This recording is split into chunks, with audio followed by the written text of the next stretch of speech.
Welcome everybody to the Fantasy Golf Insider Webcast and Podcast. I'm Jeff Bergerson, joined by the mastermind of the Daily Spin, Zach Turcotte, aka Mysteriously on DraftKings.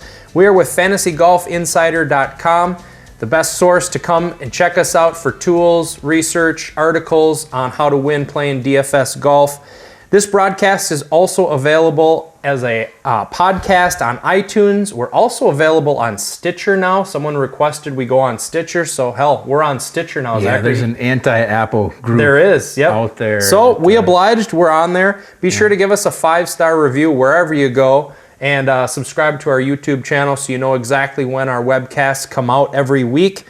We're going to start this week's broadcast by talking a little bit about last week's event, the Valero Texas Open, Zachary. Yeah. Another tough week to get 6 guys through the cut. A little bit of a challenge. A lot of high-owned guys biting the dust after Friday. What are your takeaways from last week's event? Well, I was happy that I was off of Jimmy Walker. I don't think you were on Jimmy Walker. Jimmy. Neither of us owned. I owned 0 of Jimmy. I don't think you owned any of them either. Roger may have had a little bit, and I wasn't feeling it. I mean, he jumped up last year. Conditions were just right. They wiped out half the field right away, and then he kind of cruised after that, but I was happy not to be on him. He's such an up-and-down guy. He's not a guy who was always contending right there for top 10, so I thought, easy fade.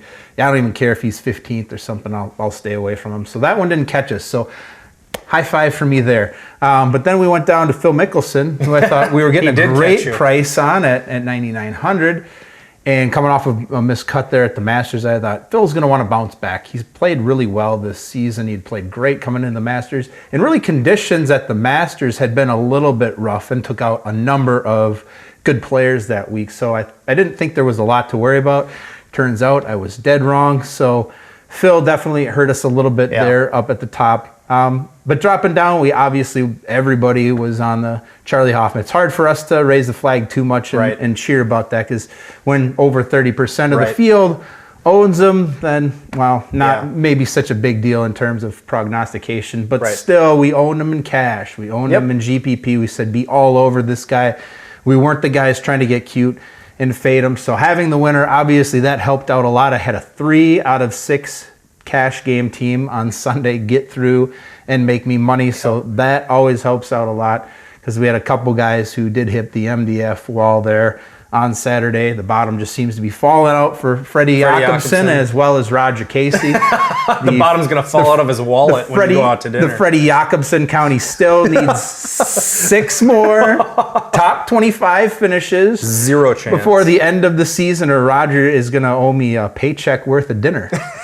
That's not an FGI paycheck, Roger. So, yeah, he fell out. We had a few guys down at the bottom who actually came through really well. We had Bryce Garnett made it through the cut there at 6,000. Tim Wilkinson made it through down there at the bottom. So we did have some guys there. If you went with that Stars and Scrubs approach, that did help you out. Unfortunately, we did hit a few landmines. Andrew Loop was a landmine. Yeah, right in the middle, and that was the one that caught a lot of people. I feel he sucked. Yeah, that was rough. It seemed like the back 9, the second day, he finally figured it out. It was way out of contention, and then he birdied 3 holes on the back 9 to kind of pull himself back a little bit. But by then it was far too late. I mean, watching him hole by hole, I was just glad I didn't have to watch the guy live, because he played, it was the 8th hole on Thursday, so it was his 17th hole. It's a par 5. Hits the first shot to the fairway. Second shot to the fairway is 45 yards from the pin after 2 shots, right? Yeah. You're thinking at a minimum, he's going to get a good birdie opportunity. At worst, he's parring right here. So I'm thinking 135 feet. That's not that far away from the hole. You chip it on, you putt, right? 3 shots at the worst. Well, unless you're Andrew Loop and you're kind of pissed off and you're out of your game a little bit, and you chip it over the entire green, and then you chip it back over the green, and then you chip it back on, and you end up making a bogey. So that destroyed him in the next hole, the last hole on Thursdays, and I'm not feeling too good. He hits it out into the trees, and he bogeys the last one, and then he's +4, and he's basically dead after the first round. And that sucked, because he was definitely a guy that I tried to push in on, because I just didn't want to try to predict the field down there below 7,000. There was no obvious player in that range that I just thought, like, I can put a lot of chips in the middle on this guy. So I thought Loop is the guy who's shown me something. He's shown me a little something here at this course before. I'll take my shot with him.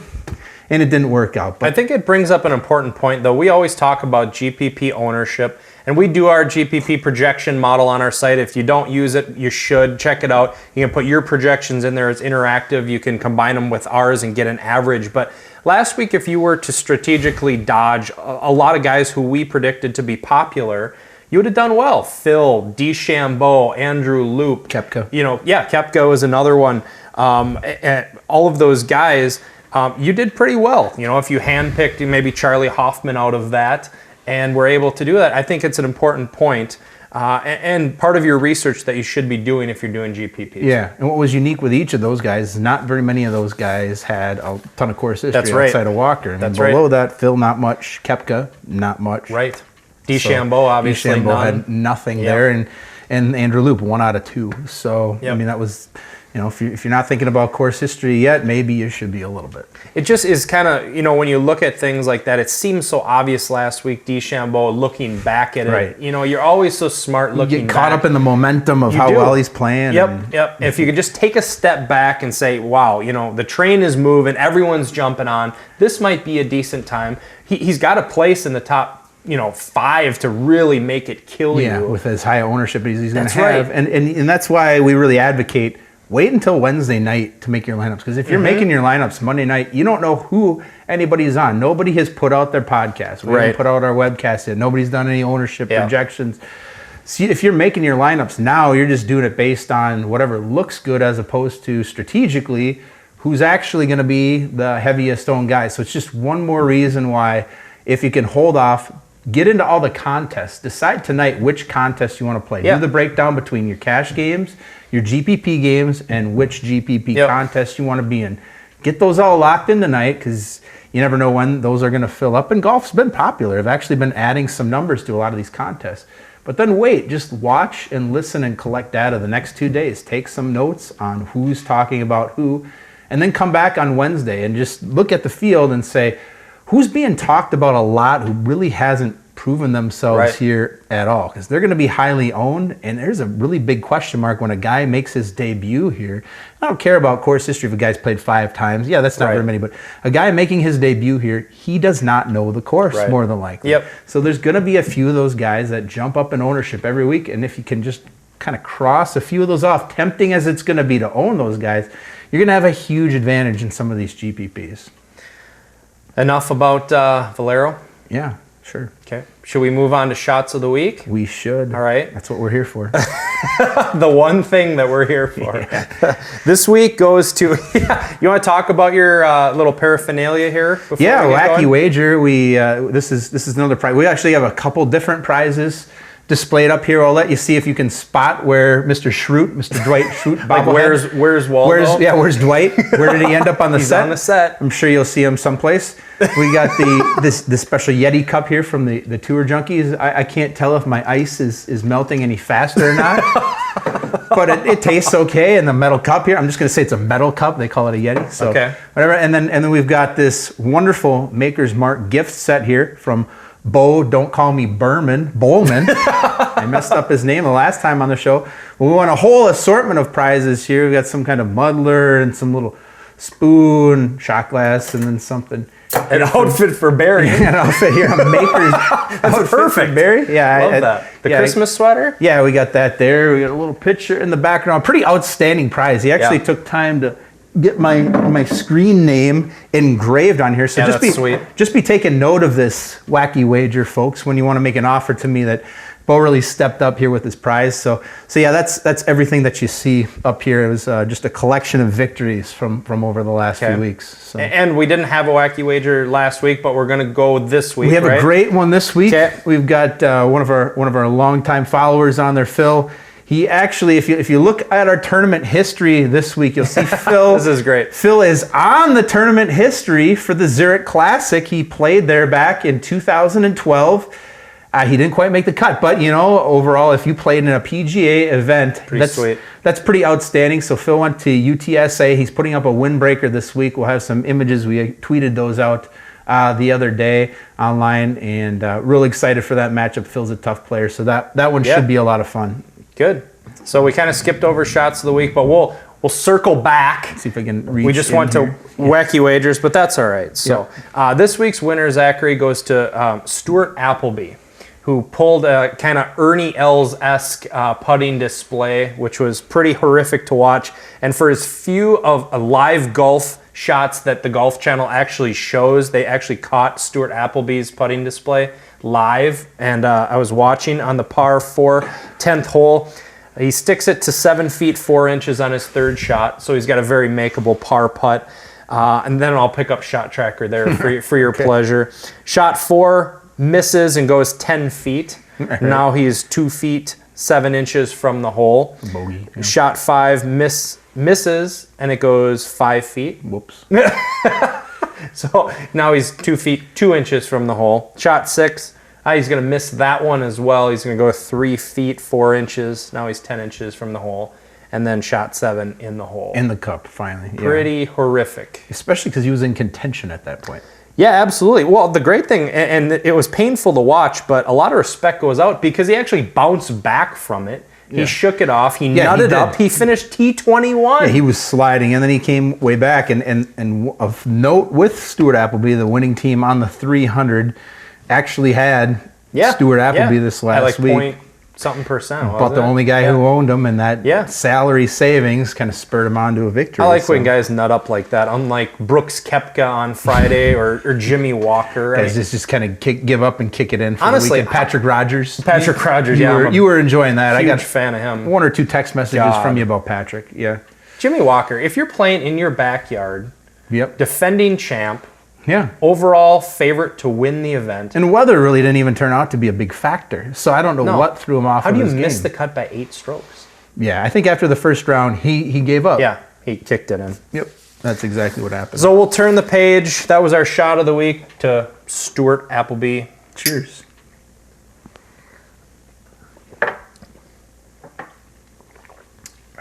This week, we have the Zurich Classic of New Orleans.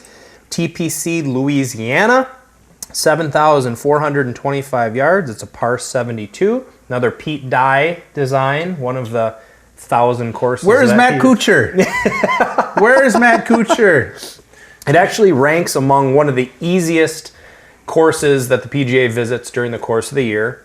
So we're going to see some low scores this week. We're going to look for birdie makers, key stats, birdie or better percentage. We need a guy who can go low and rack up those birdies. Strokes gained tee to green, strokes gained putting, greens in regulation, par 5 scoring, and scrambling. And also note, when we say one of the easiest courses of the year, that means absolutely nothing in terms of DFS. No. That is actually the easier the course, I would say the tougher it is in terms of DFS because the players, your lesser known, lesser ability type of players now don't have the same trouble. That's right. In terms of making shots. So a lot more of those guys are going to jump up and mistakes are going to be penalized that much bigger as well. So just because it's an easier course with lower scoring does not mean that this will be an easier week in terms of DFS projections. No, absolutely not. But if we start up at the top, Zachary, let's look at, and I think there's distinctly 3 guys. Jason Day, Justin Rose, Ricky Fowler, the obvious cream of the crop this week. And I think their ownership is going to reflect it. I think Justin Rose will be close to 30%, maybe Jason Day right up there, Ricky right behind. Both of them will, yeah. But it's going to be tough to fade these guys because, Justin Rose has a phenomenal tournament history coming in defending champ. Jason Day is on fire this year. I just think, I like all of them actually. I think if I had to pick one of them, I might go with Jason Day. I just feel more comfortable with him than Justin Rose. And with the tournament history there, I think most people, and he won last year, most people jump towards Rose. Yep. So Day will be slightly less obvious, even though he did take 4th here last year. Yep.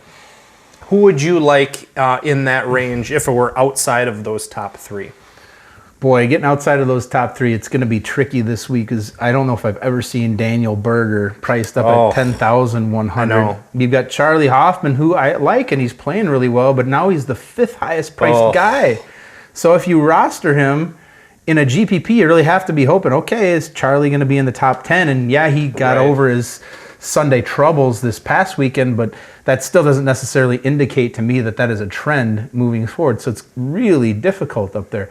I think Billy Herschel is playing good golf. Yeah. I'm a little bit leery of the price, but I think he's playing really well. He couldn't make a putt 2 weeks ago, though. No. And then all of a sudden last week he bounced back. He looked pretty good again. You know, Chris Kirk is playing well, but he is again getting up to 9,800. Yeah, it's really tough to stomach that price. Was he 7,600 for the Masters or something like really, that? Yeah. Oh. He was pretty affordable just a few weeks ago. Yikes. He's not so much anymore. Even a guy like Mark Leishman, who we've been on a few times this year, his stats are fantastic. If you look at him in terms of strokes gained tee to green, strokes gained putting, the guy can scramble, the guy can score on par fives, the guy can hit birdies. He just hasn't had the results yet this year. So he's a guy who's been compelling, but again, at 9,100, tough for me to get behind. I do like Charles Howell III down at 8,700. Since he swapped over clubs, he's become a lot more than just a cut maker this season. He's been a guy who's been top 25 week after week. He's another guy like Charlie Hoffman, who you typically don't think you're going to see him in the winner's circle on Sunday. But hey, if Charlie can pull it off, maybe Charles Howell III can find it within himself too. And so I think at 8,700, he's definitely a guy that I will start and build quite a few of my teams around, both in cash as well as GPP. So that's sort of an overview of what's out there at the top, but there's pretty slim pickings overall. Yeah, last week there was high ownership, 20+% in that 9,000 range. JB Holmes, Bryson DeChambeau, Phil Mickelson. I don't think that's going to be the case this week. I think people are going to gravitate toward those top three, and then it's going to drop off. I don't think we're going to see close to 20% ownership from anybody in the I think in that range. That 9 and 8K range could be forgotten about in a lot of respects, and then dropping into that right around that mid 7K range. I think that's where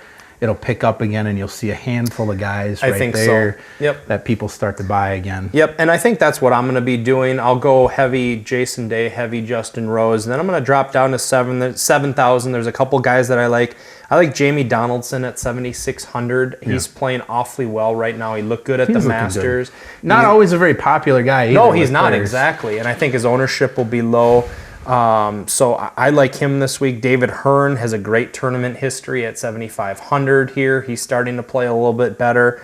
Luke List. Oh, I was going to say. I stole him. Yeah, 7,400. He's been playing great. Unbelievable. Lately. All of a sudden, he was miserable at the start of the season. I think at one point he was 4 of 10 or 4 of 11 making the cut.